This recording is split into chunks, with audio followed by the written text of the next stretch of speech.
Chapter 31. The First Night. The stars were out, a fire was crackling in the fire pit. Roz and Brightwill were settling into their first night in their new home. "This lodge is where we will live from now on." The robot plucked her son from his little woven nest and placed him on the floor. "I hope you like it." The gosling did like it.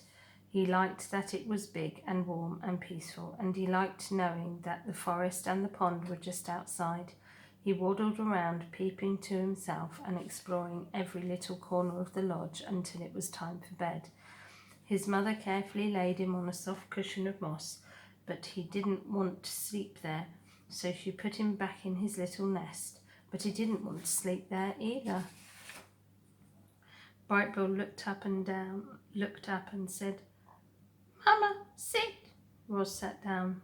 Then he said, "Mama, hold." Roz held him. The robot's body may have been hard and mechanical, but it was also strong and safe. The gosling felt loved. His eyes slowly winked closed, and he spent the whole night quietly sleeping in his mother's arms. Chapter 32. The Deer. The deer family did not run from the sound of snapping twigs and crunching leaves. They had heard all about Roz and Brightbill, and they knew there was nothing to fear. Crown Point stood before his doe and his 3 spotted fawns, and the family watched as the robot approached with the gosling on her shoulder. "Hello, dear. My name is Roz, and this is Brightbill. We are looking for a doe named Tawny." Crown Point moved aside, and the doe silently stepped forward. "Mr. Beaver helped us build a lodge," said Roz, "and he thought you might help us to grow a garden." "Mr. Beaver helped you?" came Tawny's gentle voice. "You must have done something for the beavers." "I brought them freshly cut trees," said Roz. Tawny looked at Crown Point, and the buck slowly nodded. "I will help you grow your garden," said the doe to the robot, "if you will let my family eat from it." The robot nodded in agreement, and then she quietly led Tawny back to the nest. Chapter 33. The Garden. After inspecting the grounds, Tawny asked Roz to remove all the dried brambles and weeds and leaves from the garden area. She asked her burrowing friends, the moles and the groundhogs, to dig through the dirt and loosen the soil, and then she asked all the neighbours to do something rather peculiar. "Please, can you leave your droppings around the nest? The more droppings, the richer the soil, the healthier the garden." As you can imagine, Tawny's request got everyone's attention. The place was soon crawling with woodland creatures curious to hear more about the garden project. And just like that, the robot was meeting her neighbours. The plan to help her make friends was already starting to work.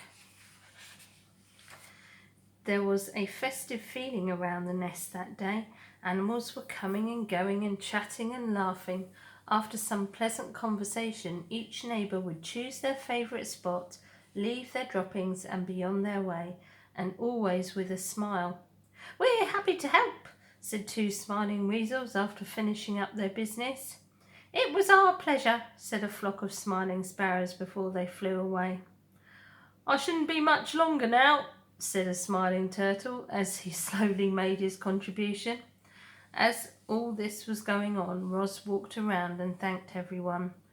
"I'm not capable of defecating," she explained, "so your droppings are much appreciated." Once the ground was fertilised, it was time for the plants. Tawny brought Roz and Brightbill out to a lush meadow. The robot sank her fingers into the ground and felt the spongy layer of roots below the grass. Slowly, carefully, she rolled up wide strips of sod, exposing the dark, wormy soil. She carried the rolls back to the nest and spread them out to make a patchy lawn. Then she transplanted clumps of wild flowers and clovers and berries and shrubs and herbs until the nest was surrounded by a scraggly collection of plants. "It's not much to look at now," said Tawny, "but the grass will grow into the gaps, and the flowers and the bushes should perk up in a few days. I'll return soon to make sure it's all taking root. Before long this will be a lovely wild garden."